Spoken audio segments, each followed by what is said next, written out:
بسم اللہ الرحمن الرحیم۔ حکمت ہر کے بتادیب دنیا راہ ثواب بر نگیرد۔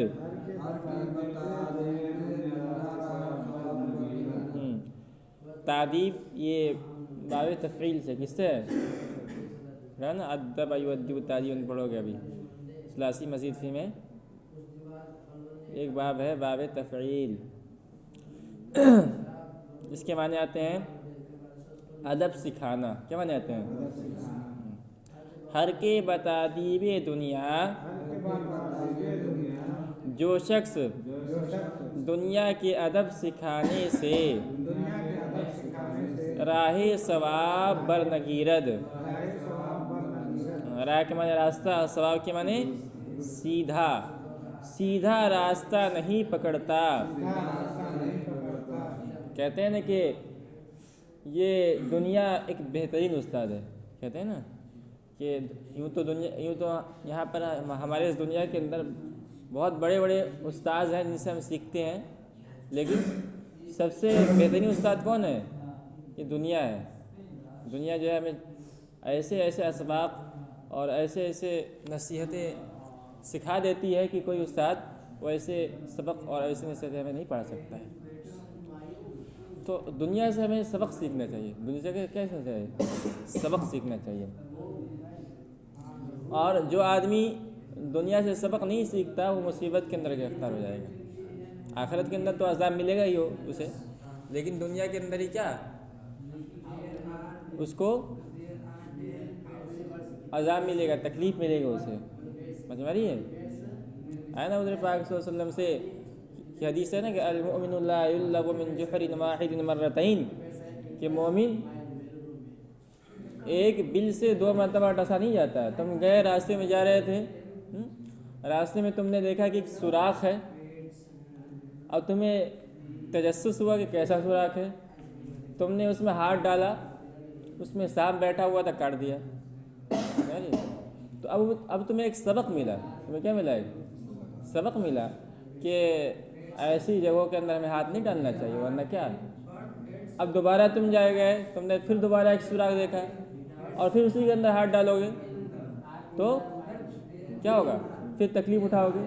تو تم نے دنیا سے سبق حاصل نہیں کیا ہے۔ تم نے یہی معاملہ ہے کہ اگر ہمیں دنیا میں کہیں کوئی مصیبت آئی ہمارے کسی عمل کی وجہ سے، اللہ تعالیٰ کا ارشاد ہے کہ ظہر الفساد فی البر والبحر بما کسبت ایدی الناس، کہ یہ دنیا کے اندر جو عذاب آتا ہے نا، تکلیف آتی ہے، لوگوں کے اعمال کی وجہ سے آتی ہے۔ جیسے ہمارے اعمال یہاں سے اوپر جائیں گے، اللہ تعالیٰ کا فیصلہ ویسے اوپر سے آئے گا۔ سمجھ میں آ رہی ہے؟ تو اس لیے جو ہے ہمیں اس دنیا کے اندر سیکھتے رہنا چاہیے، نصیحت حاصل کرتے رہنا چاہیے، ورنہ ہم دنیا کے اندر ہی مصیبت کے اندر گرفتار ہو جائیں گے۔ اللہ آخرت میں عذاب تو ملے گا ہی، لیکن دنیا کے اندر حدیث کے اندر آیا نا کہ آدمی جب نماز کو چھوڑتا ہے تو آخرت میں تو اسے عذاب ملے گا، قبر سے عذاب شروع ہو جائے گا اسے، لیکن قبر سے پہلے دنیا ہی کے اندر نماز چھوڑنے کی نحوست ہے نا، روزی ختم کر دی جائے، روزی کی برکت ختم کر دی جائے گی، چہرے کا نور ختم کر دیا جائے گا، ہے نا؟ پڑھے ہو نا؟ تو 1-2 مرتبہ نماز چھوٹ جائے تو الگ بات ہے، لیکن اگر آدمی اس کی عادت یہ کر لے، اس سے نصیحت حاصل نہ کرے تو پھر جو ہے اللہ تعالیٰ جو اپنے عذاب کو بھیجنا شروع کر دیتے ہیں۔ دیکھو، ہر کے بتادیب دنیا، جو آدمی دنیا کے ادب سکھلانے سے راہ ثواب بر نگیرد، سیدھا راستہ اختیار نہیں کرتا، بتعذیب عقبا، گرفتار آید، آخرت کے عذاب میں گرفتار ہوتا ہے۔ تعذیب یہی بات تفصیل سے عذب یعذب تعظیما، عذاب دینا، اور عقبہ کے معنی آخرت۔ تو بتعذیب عقبا گرفتار آید، تو آخرت کے عذاب میں گرفتار ہوگا۔ آگے قرآن کی ایک آیت ہے وَلَنُذِيقَنَّهُم مِّنَ الْعَذَابِ الْأَدْنَىٰ دُونَ الْعَذَابِ الْأَكْبَرِ، اللہ فرماتا ہے کہ ہم ضرور و ضرور ہم ان کو چکھائیں گے ہاں العذاب الادنا دنیا کے عذاب کو دون العذاب الاکبری آخرت کے عذاب کے علاوہ آخرت میں تو عذاب ہوگا ہی لیکن دنیا کے اندر بھی چلے گا. اس کی تفسیر مفسرین کہتے ہیں نا کہ آیت مشرکین کے بارے میں نازل تھی. کس کے بارے میں آئی تھی؟ مکہ کے جو مشرکین تھے حضور پاک صلی اللہ علیہ وسلم نے ان کو نصیحتیں کی سمجھایا بجھایا. اللہ رب العزت نے ان پر پہلے جو ہے چھوٹی چھوٹی جو ہے عذابیں دی. اللہ تعالیٰ ان پر جو ہے چھوٹے چھوٹے عذاب بھیجے نا اور ان کو ان سے نصیحت حاصل کرنی چاہیے تھی.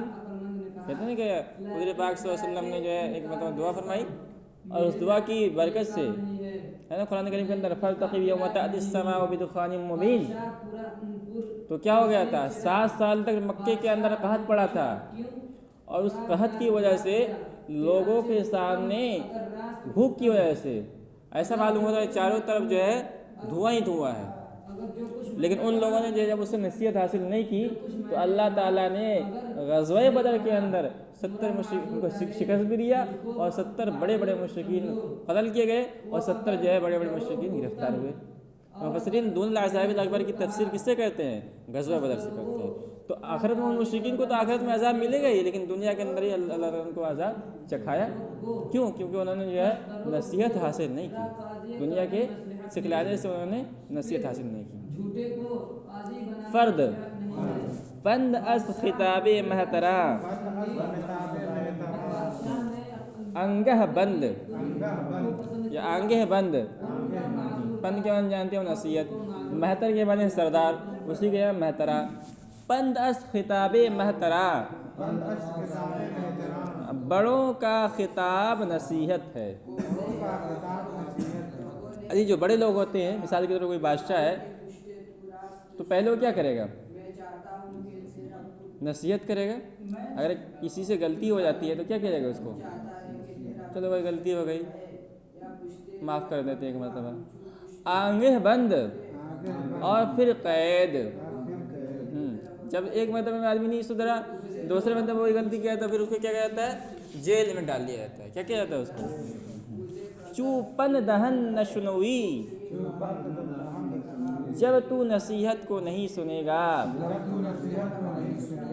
بند نہند تو بند نہند تو پھر جو ہے تمہیں بند کر دیں گے. سمجھ میں رہی ہے؟ بند نصیحت.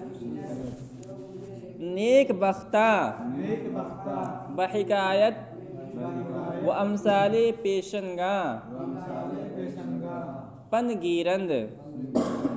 کیا نیک بخت کی نیک بختہ. نیک بخت یعنی سعادت مند لوگ. تو کہہ رہے کہ یہ اللہ رب العزت نے جو ہے نا نصیحت کے لیے قرآن کریم کو اتارا ہے. حضور پاک صلی اللہ علیہ وسلم نے اپنی مبارک احادیث کے اندر اپنی امت کو نصیحت کی ہے اور اس کے ساتھ ساتھ جو ہمارے پچھلے لوگوں کے واقعات ہیں جو ان کے واقعات کے اندر بھی کیا ہے بتاؤ؟ نصیحت. ان کے واقعات کے اندر کیا ہے؟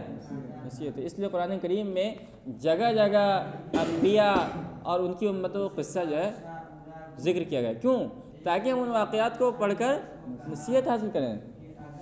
نحن نقص علیک نبأهم بالحق. ہم ان کے واقعات کو آپ کے سامنے بالکل ٹھیک ٹھیک بیان کرتے ہیں. کیوں؟ تاکہ جو ہے آپ کی امت اس سے فائدہ حاصل کرے. تو کہہ رہے کہ نیک بخت لوگ بحکایت و امثال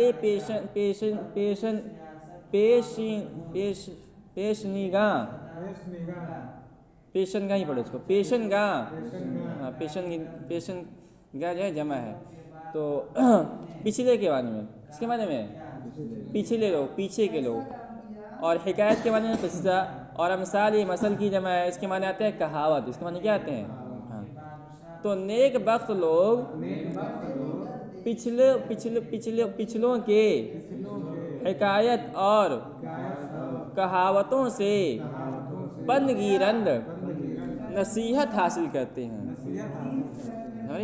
جو آدمی سمجھدار ہوتا ہے وہ کیا کرتا ہے؟ پچھلے لوگوں کے واقعات کو پڑھ کر ان سے کیا کرتا ہے؟ نصیحت حاصل کرتے ہیں. پڑھے ہو نا تاریخ اسلام کے اندر کہ فن تاریخ کا ایک فائدہ یہ ہے کہ جب بادشاہ یعنی اس کو آدمی پڑھے گا تو اس کو معلوم ہو جائے گا کہ کیسے ہمیں حکومت کرنی ہے. کیسے؟ مثال کے طور پر کوئی ظالم بادشاہ تھا، وہ اپنی رعایا پر ظلم کرتا تھا، ظلم ڈھاتا تھا، تو ان کی رعایا نے اس کے ظلم کا کیسے مقابلہ کیا، اس کے ظلم کا کیسے مقابلہ کر کے اس کو تخت شاہی سے نیچے اس سے بادشاہ چھینی. تو اگر آدمی اس کو کوئی بادشاہ اگر اس کو پڑھے گا تو اس کو معلوم ہو جائے گا کہ ہمیں حکومت کیسے کرنی ہے. سمجھیے؟ تو اسی طرح جو ہے جو پچھلے کے جو نیک بخت لوگ ہوتے ہیں وہ واقعات کو پڑھ کر نصیحت حاصل کرتے ہیں. ازاں پیش کے پسینیاں، پسین کے معنی آتے ہیں پچھلے لوگ، پسین کے معنی کیا آتے ہیں؟ ہاں. اور اس کے معنی دوسرے معنی آتے ہیں آگے کے لوگ. دوسرے معنی کیا آتے ہیں؟ تو پیچھے کے لوگ اور آگے، دونوں معنی یہاں مراد ہے آگے کے لوگ، یعنی جو بعد میں آئیں گے. ایک تو ہم بیچ میں ہیں، ایک ہم سے پیچھے کے لوگ ہیں، اور ایک ہم سے جو بعد میں آئیں گے. تو کہہ رہے ہیں کہ اگر ہم اگر ہم لوگ ابھی جو ہم موجود ہیں، ہم لوگ پچھلے لوگوں کے واقعات اور حکایتوں کو پڑھ کر نصیحت حاصل نہیں کریں گے تو ہم بھی غلطی کریں گے. ہم سے بھی کیا ہو جائے گی؟ غلطی ہو جائے گی. ہم کسی مصیبت کے اندر گرفتار ہو جائیں گے. تو ہمارے بعد جو لوگ آئیں گے وہ ہمارے واقعات کو پڑھ کر وہ نصیحت حاصل کر لیں گے. ہمارے واقعات کو پڑھ کر وہ لوگ نصیحت حاصل کر لیں گے. وہی کہہ رہے ہیں پیش کے ازاں پیش کے، اس سے پہلے کہ پسینیاں بعد کے لوگ بواقع او مثل زنند، ان واقعات پر ضرب المثل بیان کریں. ضرب المثل جانتے ہو نا؟ ضرب المثل کس کو کہتے ہیں؟ جب کوئی چیز کہاوت بن جاتی ہے، کوئی واقعہ کیا ہو جاتا ہے؟ کہاوت بن جائے. جیسے ہے نا کہ ایک آدمی تھا، اس کا کیا ہوگا؟ اونٹ گم ہو گیا تھا نا. اس نے کیا کہا تھا؟ اگر مل جائے تو ایک درہم میں بیچ دوں گا. اب مل گیا تو اس نے کیا کیا؟ ہیلا کیا کہ اس کے ساتھ اس کے گلے میں ایک بلی باندھ دی اور کہا کہ جو ہے یہ تو اونٹ 1 روپے کا ہے اور بلی 100 روپے کے. تو یہ جو ہے ایک ضرب المثل بن گیا. کیا بن گیا؟ ضرب المثل کیا بنا؟ اونٹ کے گلے میں بلی. ضرب المثل کیا ہے؟ اونٹ کے گلے میں بلی. اسی کو کہتے ہیں ضرب المثل. تو ایک کوئی واقعہ جب جو ہے یعنی نصیحت کا سبب بن جاتا ہے تو اس کو جو ہے ضرب المثل کہہ دیتے ہیں. تو اگر ہم بھی ہمارے ساتھ اگر ہم نصیحت حاصل نہیں کریں گے تو ہمارے واقعات کو بھی لوگ کیا بنا دیں گے؟ ضرب المثل بنا دیں گے. مثال دیں گے وَدُزْدَ دست کو تاہ نہ کنند، اور چور دست اپنے ہاتھ کو چھوٹا نہیں کریں گے. تا دست شاہ کو تاہ نہ کنند، یہ شاہ جو ہے اس میں اشارہ ہے. کیا ہے اس میں اشارہ؟ اس کو شاہ پڑھنا گندے کے ساتھ. تا دست شاہ کو تاہ نہ کنند، جب تک ان کا ہاتھ چھوٹا نہ کر دیں. مطلب یہ کہہ رہے ہیں کہ اسلام میں حکم کیا ہے کہ السارق والسارقۃ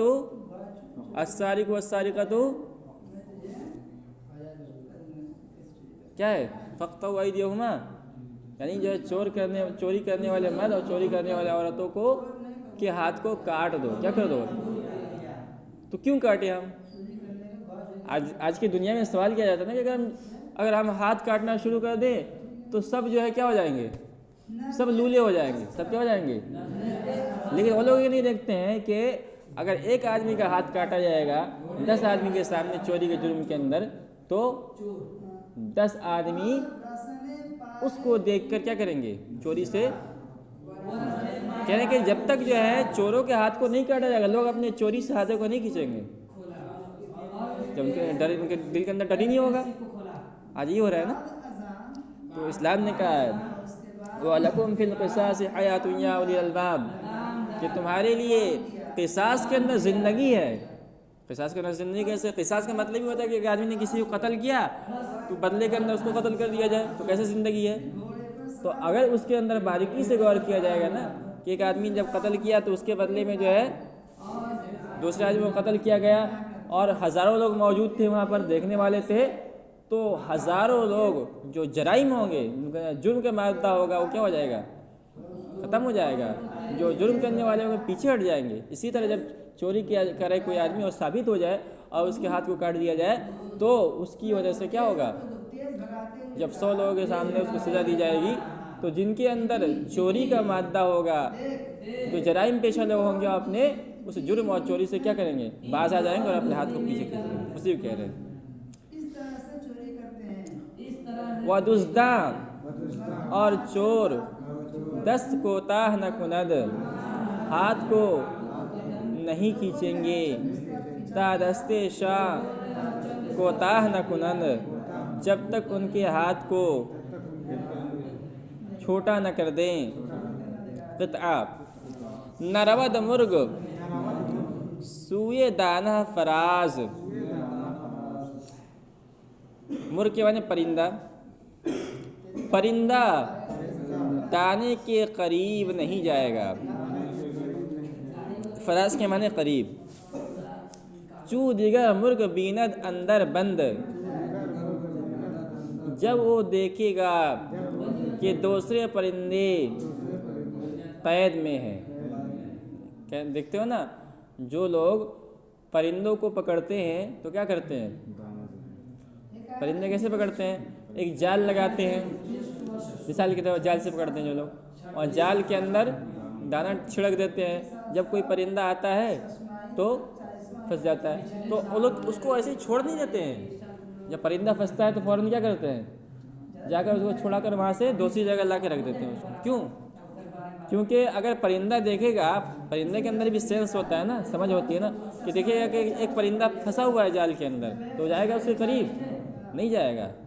سمجھ میں رہی ہے؟ وہی کہہ رہے ہیں کہ اس سے ہمیں کیا نصیحت ملتا ہے، اس کو دوسرے مصرے کے اندر بیان کریں گے. نہ رود مرغ سوئے دانہ فراز، کوئی پرندہ دانے کے قریب نہیں جائے گا. چوں دیگا مرغ بیند اندر بند، جب دیکھے گا دوسرے پرندے کو قید کے اندر. پنگیر از مصائب دیگراں، تو دوسروں کی مصیبتوں سے نصیحت حاصل کر. تا نگیرن دیگرا بتو پند، تاکہ دوسرے لوگ تجھ سے نصیحت حاصل نہ کریں. یعنی عقل مندی یہ ہے کہ ہم جو ہے دیکھیں کہ دوسرے لوگ جو ہے کسی مصیبت کے اندر گرفتار ہیں تو کس وجہ سے گرفتار ہوئے، کسی جرم کے اندر گرفتار ہوئے تو کس وجہ سے گرفتار ہوئے. سمجھ میں رہی ہے؟ کوئی نہ پریشانی آئی تو کیوں آئی، ان کی کس نادانی کی وجہ سے آئی، اور اس کو سوچ کر ہم کیا کریں؟ نصیحت حاصل کریں. اور اگر ہم ایسا نہیں کریں گے تو لوگ ہمیں دیکھ کر نصیحت حاصل کریں گے. ہم اگر وہی جرم کر بیٹھے تو دوسرے لوگ ہمیں دیکھ کر کیا کریں گے؟ نصیحت. تو قبل اس سے کہ ہم نصیحت کا ذریعہ بنیں، ہمیں دوسروں کی نصیحت سے نصیحت حاصل کرنی چاہیے. اس لیے کہتے ہیں نا کہ دوسروں کے تجربے سے فائدہ اٹھانا چاہیے. کیا کرنا چاہیے؟ دوسروں کے تجربے سے، جو تجربہ کار آدمی ہے ان سے مشورہ کرنا چاہیے، ان سے رائے لینی چاہیے. اس لیے کہ وہ مصیبت اور جو ہے تکلیف کو اٹھا کر ان کے پاس تجربہ ہوتا ہے، اور ہم اگر اس کو حاصل کرنا چاہیں تو ہمیں وہی مصیبت اٹھانی پڑے گی. تو بجائے اس کے کہ ہم خود مصیبت اٹھائیں، ہم خود ان کے نصیحت اور تجربے سے فائدہ حاصل کریں. سمجھ میں رہی ہے؟ دیکھو